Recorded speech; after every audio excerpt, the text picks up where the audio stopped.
గత 40 సంవత్సరాలుగా ఏ మహానాడు జరిగినా అధికారం ఉన్నా ప్రతిపక్షంలో ఉన్నా సరే వాటిని లెక్క చేయకుండా పిలిచిందే తరువా అన్నట్టుగా ప్రతి ఒక్క కార్యకర్త పసుపు చొక్కా వేసుకుంటూ ఈ యొక్క మహానాడు కార్యక్రమం విజయవంతం చేయడానికి తరతరాలుగా కుటుంబాల వరకు కూడా తెలుగుదేశం పార్టీ వెంట నిలబడి ఈ యొక్క కార్యక్రమాన్ని విజయవంతం చేసినటువంటి ప్రతి ఒక్క కుటుంబానికి ఆ కార్యకర్తకి ఆ స్ఫూర్తికి మరొకసారి వేదిక ద్వారా నమస్కారాలు తెలియజేసుకుంటున్నాం।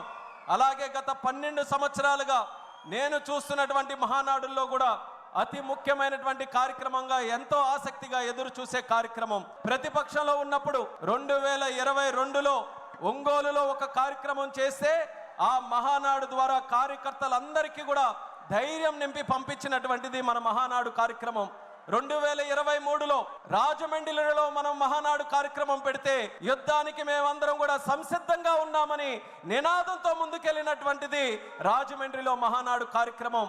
ఆ స్ఫూర్తితో కార్యకర్తలు నాయకులు పార్టీ అందరూ కూడా కష్టపడి ప్రజలతో మమేకమై దేశ చరిత్రలోనే ఎన్నడూ లేని విధంగా 94% స్ట్రైక్ రేట్తో ప్రభుత్వాన్ని ఎస్టాబ్లిష్ చేసినటువంటి ఏకైక రాష్ట్రం మన ఆంధ్రప్రదేశ్ రాష్ట్రంగా కీర్తించబడినటువంటి మన కార్యకర్తల తాలూకా సహకారం మరొకసారి గుర్తు చేస్తున్నాను।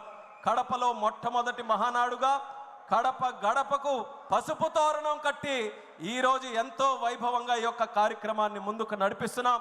ఇప్పుడే మనం చూసాం యువ నాయకుడు నారా లోకేష్ అన్న గారు ఒక యువ నాయకుడుగా కార్యకర్తల గుండెల్లో ప్రజల గుండెల్లో ఒక సుస్థిరమైనటువంటి స్థానం సంపాదించుకొని ఈరోజు ప్రజా నాయకుడిగా ఎదిగి ఆయన తాలూకా ఆలోచనలతో 40 సంవత్సరాలు స్వర్గీయ నందమూరి తారక రామారావు గారి తాలూకా నాయకత్వంలో నారా చంద్రబాబు నాయుడు గారి నాయకత్వంలో ఈ 40 సంవత్సరాలు తిరుగు లేకుండా పార్టీ ఏ రకంగా ముందుకు నడిచిందో మరో 40 సంవత్సరాలు కూడా తిరుగు లేకుండా తెలుగు జాతి ఉన్నంతకాలం సూర్యచంద్రులు ఉన్నంతకాలం తెలుగుదేశం పార్టీ అనుక్షణం ఉండాలనే ఆలోచనతో మరొక 6 శాసనాలని మన అందరికీ కూడా అందించడం జరిగింది మన లోకేష్ అన్న గారు।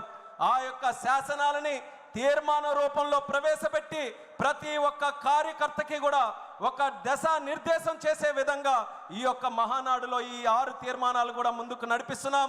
అందులో మొట్టమొదటి తీర్మానం కార్యకర్తే అధినేత అన్నటువంటి తీర్మానం। ఇప్పుడే లోకేష్ అన్న గారు చెప్పారు కార్యకర్తకి ఎటువంటి ఆపద వచ్చినా కార్యకర్తకి ఏ కష్టం వచ్చినా నేను ఎప్పుడు కూడా ఉంటానని ధైర్యం ఇస్తూ అలాగే భవిష్యత్తులో కూడా ఆ కార్యకర్తకి పార్టీ ఎల్లప్పుడూ కూడా నిల్చుంటుందనే ఆలోచనతో ఈ యొక్క తీర్మానాన్ని ప్రవేశపెడుతున్నాం।